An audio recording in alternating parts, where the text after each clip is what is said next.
overnight, music icon Bonnie Tyler passing away. A statement on her official Facebook reading, quote, Bonnie's family and team are heartbroken to announce that Bonnie unexpectedly passed away last night in a hospital in Portugal as the result of an illness that she was being treated for. She had one of the biggest songs of the 80s, a voice no one could imitate, and a career that spanned more than 50 years. But when Bonnie Tyler passed away earlier this week at 75, one question has everyone asking the same thing. Just how much was the voice behind Total Eclipse of the Heart really worth? And did she really earn far less than fans imagine from the song that made her a legend? Depending on which headline you read, the answer changes completely. So which story is true? Let's break it down. The final months. So what actually happened to Bonnie Tyler in her final months? And why did her family specifically ask the public for privacy? In May of 2026, Tyler underwent emergency surgery near her home in Faro, Portugal, to treat a perforated intestine. She was placed in a medically induced coma while she recovered. In June, her team confirmed she had emerged from the coma, but remained, in their words, very unwell and in intensive care. As a result, her family made the difficult decision to cancel or postpone her remaining summer tour dates. On July 9, 2026, her family announced that Bonnie Tyler had unexpectedly passed away in the hospital in Portugal as a result of the illness she had been treated for. She was 75 years old. Tributes poured in almost immediately from Sir Rod Stewart, who referenced his own live cover of one of her hits and called their vocal styles similar to Spandau Ballet's Tony Hadley, who described her as an incredible woman who was always kind to him as a young artist. Welsh actress Catherine Zeta-Jones, a fellow daughter of Wales, said her heart was broken by the news, and Doctor Who showrunner Russell T. Davies called her a fabulous singer he had loved since his teens. Even Downing Street issued a statement of condolence, with the Prime Minister calling her one of Britain's greatest recording artists. She is survived by her husband of more than 50 years, Robert Sullivan. The couple never had children of their own after Tyler experienced a miscarriage at age 39, something she spoke about candidly in interviews later in life. She once explained that she and Sullivan had agreed to wait 7 years before starting a family. But by the time she felt ready, her career had become massive. And after the miscarriage and years of trying, they made peace with it not happening. She often noted that between 5 godchildren and dozens of nieces, nephews, and great-nieces and nephews, there was no shortage of family in her life. So how does a coal miner's daughter from a council house in South Wales end up with a voice that topped the charts on both sides of the Atlantic? The voice no one saw coming. Bonnie Tyler was born Gaynor Hopkins in Skewen Neath in 1951, one of 6 children raised in a deeply religious household that attended chapel 3 times every Sunday. She left school at 16 with no qualifications and went straight to work in a grocery shop. Nothing about her early life suggested she was headed for global stardom. Before any record deal existed, a 19-year-old Gaynor Hopkins entered a local talent contest and finished in 2nd place. It wasn't a win, but it convinced her that a stage was exactly where she belonged. She spent the next several years singing in pubs and clubs around South Wales before talent scout Roger Bell heard her cover Freda Payne's Band of Gold in Swansea and realized he was listening to something special. That break led to a deal with RCA Records in 1975. And along the way, Gaynor Hopkins became Bonnie Tyler. Here's the twist almost nobody talks about. The raspy, husky voice that made her instantly recognizable wasn't natural. In 1977, Tyler underwent surgery to remove vocal nodules. The procedure was supposed to fix her voice. Instead, it left her with the growl that became her signature sound. In other words, the very thing that made her famous was, technically, a surgical accident.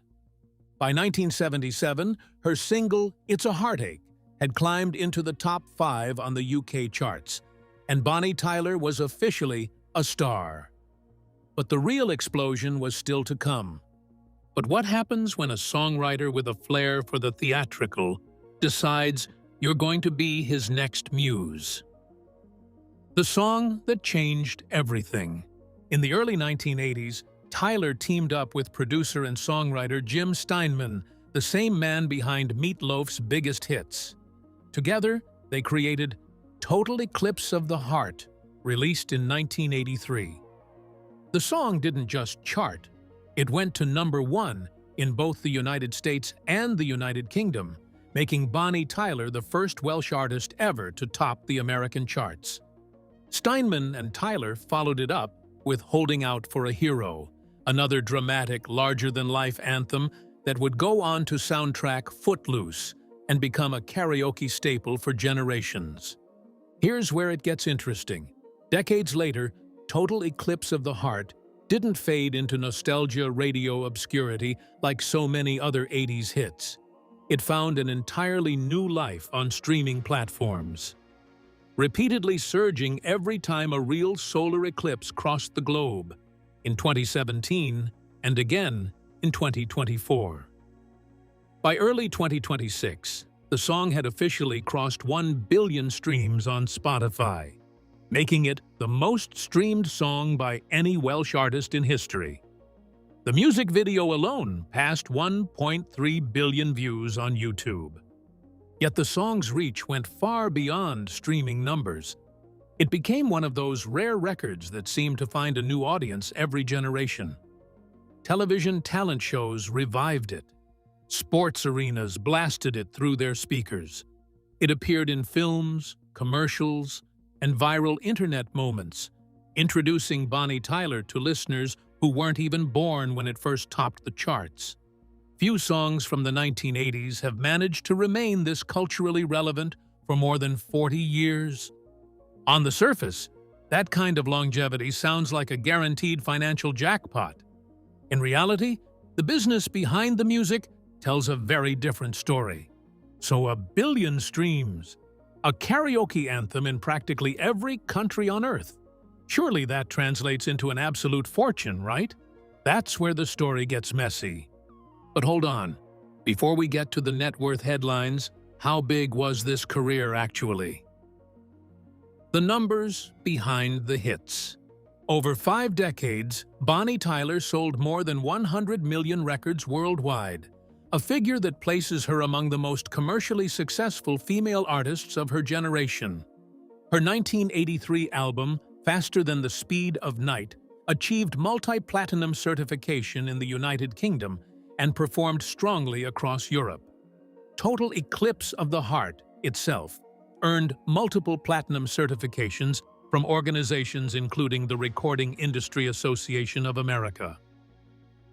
Across her career, Tyler picked up 3 Grammy nominations, cementing her as more than a one-hit wonder in an industry that often forgets its power ballad queens the moment the decade changes.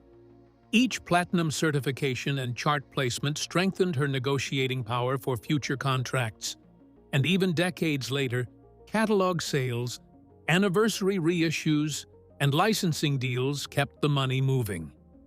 Her debut album, The World Starts Tonight, released in 1977, laid the groundwork for everything that followed, proving she wasn't a manufactured overnight sensation, but a working artist building momentum record by record.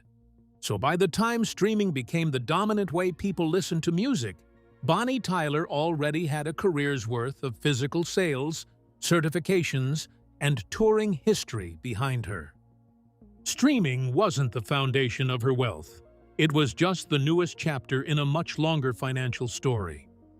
If Total Eclipse of the Heart is one of the most streamed songs of all time, why do reports about Bonnie Tyler's actual wealth swing so wildly? The $40 million question. According to Celebrity Net Worth, whose most recent estimate was published in January 2026, Bonnie Tyler's fortune sat at around $40 million. Other outlets, citing the same source, repeated that same 40 million figure in the days following her death. But dig a little deeper, and you'll find other estimates putting her closer to 30 million. Some sites splitting the difference at 30 to 35 million, and at least one outlet floating figures as high as 57 million. Why such a wide range? Because, as multiple outlets have pointed out, net worth estimates for musicians are built on educated guesswork. Publications piece together royalty structures, touring income, real estate holdings, and public statements. But private financial details, investment portfolios, and specific royalty splits are rarely, if ever, disclosed. One entertainment finance outlet put it bluntly: these numbers are moving targets, shaped by secret deals and undisclosed private assets. Another outlet noted that artists like Tyler typically receive roughly half of publishing income when they do hold a stake, which makes the gap between estimated and actual wealth even harder to pin down from the outside. And here's the part that actually contradicts the eye-popping headlines. For years, Tyler herself pushed back against the assumption that a billion-stream song meant a billion-dollar payday. If Total Eclipse of the Heart is streamed constantly, covered by other artists, and licensed for film and television, why did Bonnie Tyler reportedly earn next to nothing from it? The uncomfortable truth, according to multiple financial breakdowns of her career, comes down to one word: publishing. Tyler did not write Total Eclipse of the Heart. Jim Steinman did. And in the music industry, songwriting and publishing rights are typically where the real long-term money lives, not performance royalties alone. Reports on her finances have described her streaming income as, quote, very low, despite the song's staggering popularity, specifically because she never held the publishing rights to her biggest hit. One financial breakdown described it as a reality check for the entire music industry. You can have a song with 1 billion streams and still make pennies from it if you don't own the rights. Ownership, not popularity, is what determines the payout. Streaming platforms typically pay out fractions of a cent per stream, split between the master rights holder, the label, and the songwriter, before an artist who didn't write the song ever sees a cut. For a performer like Tyler, that meant the very thing driving her renewed viral fame in recent years. Eclipse season after eclipse season was quietly generating far more revenue for Steinman's estate and her record label than for her directly. So if the song itself wasn't the gold mine everyone assumed, where did Bonnie Tyler's reported $40 million fortune actually come from? The real money was in the dirt. What if the real secret to Bonnie Tyler's wealth had nothing to do with music at all? According to Celebrity Net Worth's January 2026 profile, a huge portion of Tyler's fortune was tied not to royalties, but to real estate. Her husband, Robert Sullivan, is a British property developer and a former Olympic-level judoka, and the couple reportedly built an extensive property portfolio together over their marriage, which began in 1973 and lasted more than 50 years. While Bonnie was building a music catalog, Sullivan was quietly building something arguably more valuable: a diversified real estate empire that didn't depend on chart positions, streaming algorithms, or which decade happened to be nostalgic for power ballads. The numbers here are staggering. Reports describe Tyler and Sullivan's primary residence as a villa in Faro, Portugal, reportedly worth at least $10 million on its own. Beyond that villa, the couple was reported to own more than 20 additional properties across London and Berkshire, farmland in both Portugal and New Zealand, and more than 60 horse stables. The BBC reported the couple owned 22 homes worldwide, splitting their time primarily between Portugal and their home in Mumbles, Swansea. 60 horse stables alone represents a serious agricultural investment, the kind of diversification most touring musicians never think to make while they're busy chasing the next single. Think about that for a second.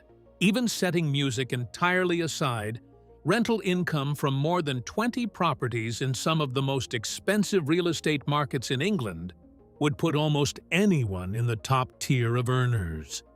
Add touring income, physical album sales, and decades of live performance fees across Europe, particularly in Germany, France, and Scandinavia, where Tyler maintained a devoted fan base well into her 70s. And you start to see how a $40 million estimate becomes plausible, even without a blockbuster streaming payday. In other words, the real financial story here isn't about a hit song. It's about a decades-long low-key real estate empire built quietly in the background while the world thought she was just cashing 80s nostalgia checks. Here's a question that stumped fans for years. If Bonnie Tyler was worth tens of millions of dollars, why was she still boarding tour buses across Europe in her 70s? The answer, according to those close to her career, wasn't financial necessity. It was cash flow and passion. Touring remained one of the few areas in the modern music industry where an artist still keeps a significant share of the revenue, unlike streaming, where payouts are famously thin. Tyler had shows scheduled across the UK, along with Malta, Germany, Austria, Hungary, Turkey, and Romania, right up until her hospitalization. She was also, by any measure, still a working professional at the top of her game. In 2013, she represented the United Kingdom at the Eurovision Song Contest in Malmö, with the song Believe in Me finishing 19th, a reminder that she was still willing to put herself in front of a live international audience and be judged on a brand new song rather than coast on nostalgia. And in 2023, she was named in the Queen's Birthday Honors and made an MBE for her services to music, a recognition that placed her achievements on the official record decades after her commercial peak. She wasn't coasting on one song from 1983. She was still releasing albums into the 2010s, including Free Spirit, Rocks and Honey, Between the Earth and the Stars, and The Best Is Yet to Come. And she continued collaborating with artists like Mike Oldfield, Robin Gibb, and Vince Gill. In 2003, a bilingual version of Total Eclipse of the Heart, recorded with French singer Karine Anton, became a commercial success in its own right, proving that even her signature song still had commercial life left in it 2 decades after its original release. So, which was it? A billionaire's paycheck from a chart-topping legacy, or a working musician grinding out European tour dates well into her 70s to keep her income flowing? The evidence suggests it was neither extreme, and both at once. Here's something the Fortune headlines tend to miss entirely. How do you even put a dollar figure on being the reason an entire generation still knows every word to a 1983 power ballad? Total Eclipse of the Heart has outlived MTV, outlived the compact disc, and outlived nearly every other song from its era in terms of cultural relevance. It surges every time there's a solar eclipse. It shows up in movies, commercials, and karaoke bars on every continent. That kind of staying power isn't something celebrity net worth can fully price into a spreadsheet, and it's arguably worth more to her legacy than any single number ever could be. After everything, after the villas, the 20-plus properties, the horse stables, the billion streams, and 5 decades of touring, what was Bonnie Tyler actually worth? What was the real number? The honest answer is that nobody outside her immediate family and financial advisors knows for certain, and now, likely, never will with full precision. What we do know, based on verified reporting, is that the most consistently cited figure across major outlets sits at approximately $40 million, according to Celebrity Net Worth's January 2026 update, with other credible estimates ranging as low as $30 million and as high as $57 million, depending on the source and methodology. None of these figures come from a court filing, a will, or an official estate disclosure. They come from outlets piecing together public information, past interviews, and industry knowledge about how royalties and touring deals typically work, which is exactly why the number keeps shifting depending on who's doing the math. What's clear is that the viral narrative of a musician who struck it rich purely off streaming royalties from one massive hit simply doesn't hold up. Her wealth, by every credible account, was built the old-fashioned way, touring relentlessly, selling more than 100 million records over a career, collecting decades of certifications and awards, and quietly investing in property alongside a husband who understood real estate far better than the music industry ever understood streaming payouts. It's a far less dramatic story than the 1 billion streams equals $1 billion version that tends to go viral, but it's the version that's actually backed by verifiable reporting. Bonnie Tyler spent 7 years singing in pubs before anyone knew her name, got the voice that made her famous from a surgery gone sideways, watched another man's songwriting turn into the most streamed Welsh song in history, and still ended up building one of the more financially savvy careers of her generation. Just not in the way anyone assumed. From a council house in Skewen to 22 homes across 3 continents, hers is a story that has almost nothing to do with luck and almost everything to do with quietly making the right moves for over 50 years, on stage and off it. If you enjoyed this deep dive into the real story behind Bonnie Tyler's fortune, make sure to subscribe for more untold stories behind the icons you grew up with. And drop a comment letting us know which classic artist's finances you want us to investigate next.